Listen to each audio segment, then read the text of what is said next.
నాగవంశీ గారు caution Kia కానీ ఎవరో నహీసునా అన్నట్టయితే ఉందన్నమాట. ఈ సినిమా చూసిన తర్వాత నాకు అనిపించింది అయితే మాత్రం, ఇంతకుముందు అనుదీప్ గారు క్యాష్ అనే ప్రోగ్రామ్కి వెళ్ళారనమాట సుమా గారు యాంకర్గా చేసినప్పుడు.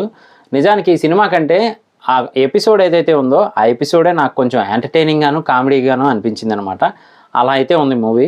ఇంతకీ మూవీ ఏంటి అంటే మాత్రం ఫంకీ. అదేనండి మన విశ్వక్సేన్ గారు హీరోగాను, అలాగే కయాదు లోహర్ గారు హీరోయిన్గా నటించారు కదా, ఆ మూవీ అనమాట. నిజంగా దీనికంటే జాతిరత్నాలు ప్రిన్స్ మూవీలో కూడా నేను నవ్వుకున్నాను చూసి, కొంచెం కొంచెం కామెడీ టైమింగ్ అయినా కానీ ఇందులో అసలు ఏ సీన్ ఎందుకు వస్తుందో, ఏ డైలాగ్ ఎందుకు వస్తుందో అదేం అర్థం కాదనమాట. మాట ఆడితే మాత్రం విశ్వక్సేన్ గారితో గలీజ్గా ఉంటుంది అని చెప్పి అయితే డైలాగ్ చెప్పించారు, కానీ నాకైతే సాటిస్ఫాక్షన్ అనిపించలేదు.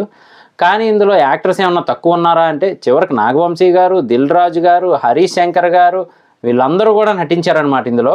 కానీ ఏది వర్కౌట్ అవ్వలేదనే చెప్పాలి.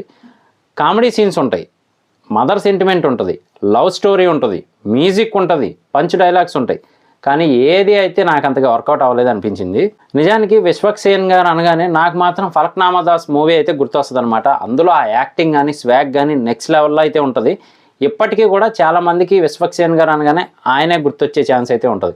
కానీ ఈ మూవీలో ఆయనతో చేయించిన యాక్టింగ్ కానీ చెప్పించిన డైలాగ్స్ కానీ నాకైతే అసలు ఫస్ట్ ఆఫ్ ఆల్ ఏంటిది, ఎందుకు వస్తుంది ఈ సీన్ అనిపించింది అనమాట. ఇందులో స్టోరీ ఉండదు, ఓన్లీ నవ్వుకోవడానికి మాత్రమే అని ప్రీ రిలీజ్ టైంలో చెప్పారు.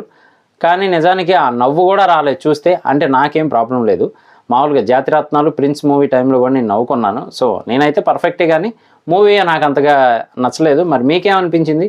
థియేటర్కి వెళ్ళి చూస్తుంటే కనుక కింద కామెంట్ చేయండి మీకు ఏమనిపించింది ఏంటి అని చెప్పి. నేనైతే మాత్రం ఓటీటీలో నుంచి చూశాను మెంబర్షిప్ పే చేసి మరి, కానీ సాటిస్ఫాక్షన్ అయితే అనిపించలేదు. స్టోరీ గురించి మాట్లాడుకోవాల్సి వస్తే ఏ డైరెక్టర్ అయినా అనుకున్న దానికంటే ఎక్కువ బడ్జెట్ ఖర్చు పెడుతూ ఉంటే ప్రొడ్యూసర్ దగ్గర నుంచి, ప్రొడ్యూసర్ మరి అలా బాధపడి హార్ట్ అటాక్ తెచ్చుకునేదాకా వెళ్ళరు కదా. వాళ్ళకంటూ స్పెషల్గా కమిటీస్ ఉంటాయి. అంతకీ కాకపోతే పోలీస్ కంప్లైంట్ కూడా ఇస్తారు. ఏదో రకంగా వాళ్ళనే జస్టిస్ చేసుకుంటారు ప్రొడ్యూసర్ అనేవాళ్ళు.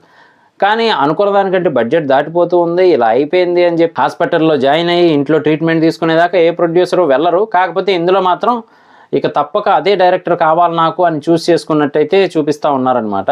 సో ఫస్ట్ ఆఫ్ ఆల్ ఈ కాన్సెప్ట్ వినేటప్పుడే మనకు కొంచెం తేడా కనిపిస్తూ ఉంటుంది. సో ఎనీవే మరి మూవీ అయితే తీశారు, కానీ నాకైతే అంతగా నచ్చలేదు. మరి మీలో ఎవరికైనా నచ్చిందా కింద కామెంట్ చేయండి, తెలుసుకుందాం. ఇది నా రివ్యూ మాత్రమే. మూవీ చూసిన తర్వాత మీకేమనిపించింది అనేది కింద కామెంట్ చేయడం మర్చిపోకండి. నేను మీ ప్రసాద్, మళ్ళీ నెక్స్ట్ వీడియోలో కలుస్తాను. Love you all.